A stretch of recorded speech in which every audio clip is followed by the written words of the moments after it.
English tutor team, we're gonna talk about presentation, but only for the opening. Maybe you can watch our video first.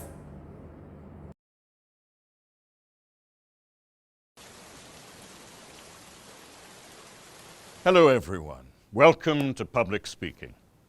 Today's first presenter is Ranjit, and I would ask everyone to give him their full attention.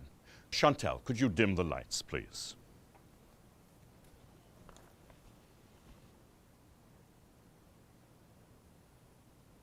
The British imposed a lot of unpopular taxes on the American colonists and didn't let them elect representatives to the British government. In retaliation, the Americans started to boycott British goods. In 1773, Americans in Massachusetts dumped a shipload of British tea into Boston Harbor.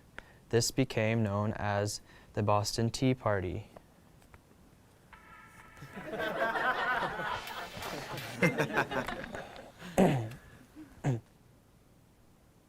As punishment, the British imposed laws known as the Intolerable Acts, including the Quartering Act, which made Americans let British soldiers live in their homes. Some of the American colonies created a Declaration of Rights and Grievances, which they sent to Britain, but the British just sent soldiers to the colonies to put down any rebellion.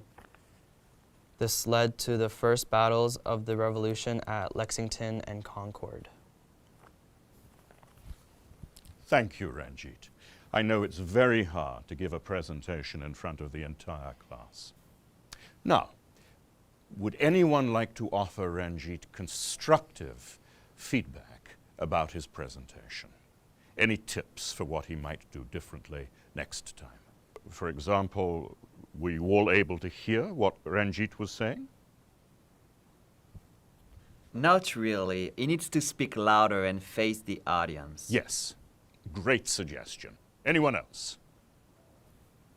He was reading from his paper, so it didn't feel like he was really talking to us, you know? Exactly.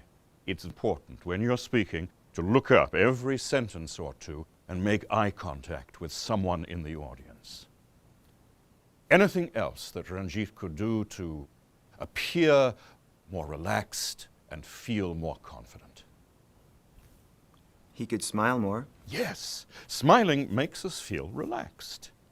Oh, and make sure your phone is off before you speak next time. I do have one more suggestion. To connect with listeners, it's a great idea to use a personal story or experience as an example. Can you try that next time? I think so, yes. Next week, my presentation will be about the causes and effects of stress. We look forward to hearing it.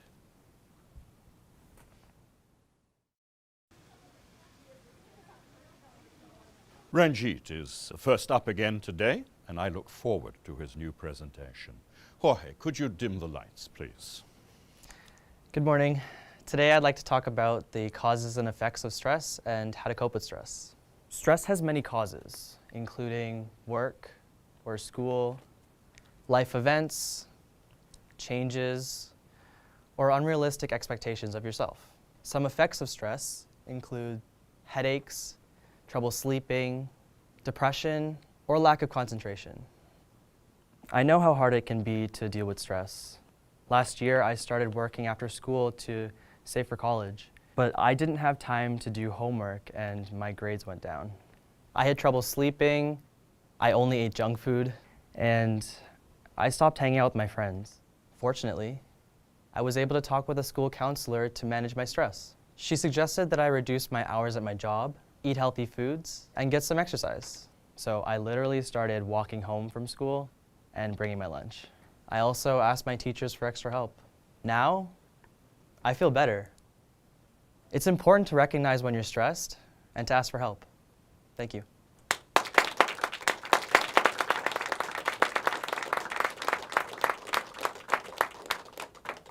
Great work, Ranjit. I want you all to reflect on how much stronger today's presentation was. Ranjit looked us in the eyes, he spoke clearly, He smiled at us, and he used a personal anecdote to help us feel more connected to him. Well done. Thank you, sir.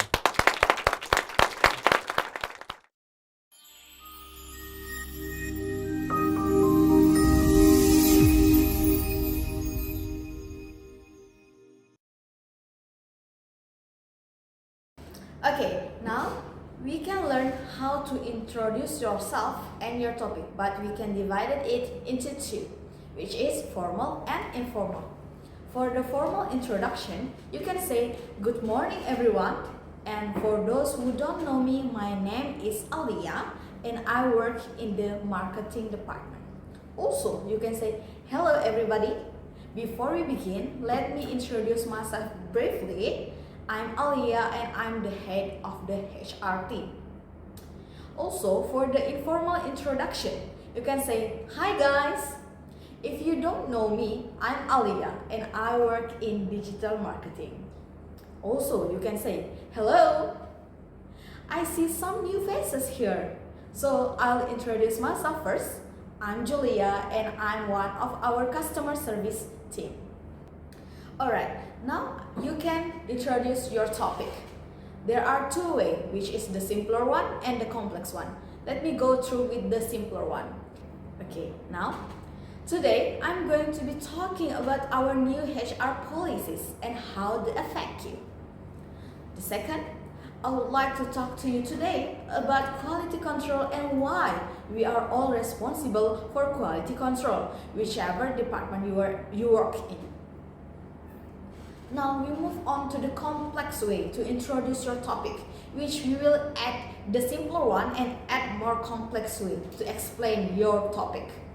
Today, I'm going to be talking about our new HR policies and how they affect you. I'll begin by outlining the policies, and then I'll go on to highlight what they mean for you and your working habits. Finally, I'll briefly discuss why we feel these new policies are necessary and beneficial for us all. If you notice, we have some formula for you, which is I'll begin by, and then I'll, finally I'll, for the first example. Alright, for the second example, I would like to talk to you today about quality control and why we are all responsible for quality control, whichever department you work in. First of all, I will explain why quality control has a broader meaning than you might expect. I'll continue by giving examples of real quality control and why this matters for all of us. To finish, I'll be asking you to think of ways you can incorporate quality control into your working habits. In this example, we can show you we also have a formula for it, which is, first of all, I will continue by, to continue, I'll. Alright, we're moving on with start. What's wrong with start? Okay, how to have a strong start, how you make people attracted to your speech. So I will give you 3 points here, alright? The first one is you need to give problem and solution. For example, have you ever felt under-evaluated or overlooked at your workplace, which is the problem? And then you may give your solution, which is, many of us have experienced moments when our efforts seem to go unnoticed. In response, we are developing innovation HR policies and aim at ensuring every team member receives the acknowledgement and appreciation they deserve for their hard work and dedication to the company. Number 2, interesting facts or statistics. You may give some factual things or even statistics before you start your speech. For example, did you know that nearly 60% of employees feel they don't have enough time to do their work? And then you reply, I'm here to tell you some time management techniques to help you work more efficiently. Number 3, short story. You may attract people into your speech by talking about someone's story or your own story, but I will give you some example of someone's story. For example, I once knew a young marketer. I won't tell her name. She dedicated months to preparing a major campaign, working late nights and weekends. The pressure began to take a toll on her health and relationships. Despite her hard work, the campaign didn't perform as expected, and she was devastated.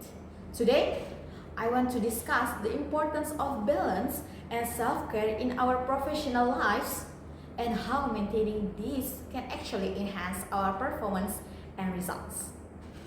Alright, I think that is all to sum up all of the opening presentation. Now I need you to make your own opening presentation. Thank you.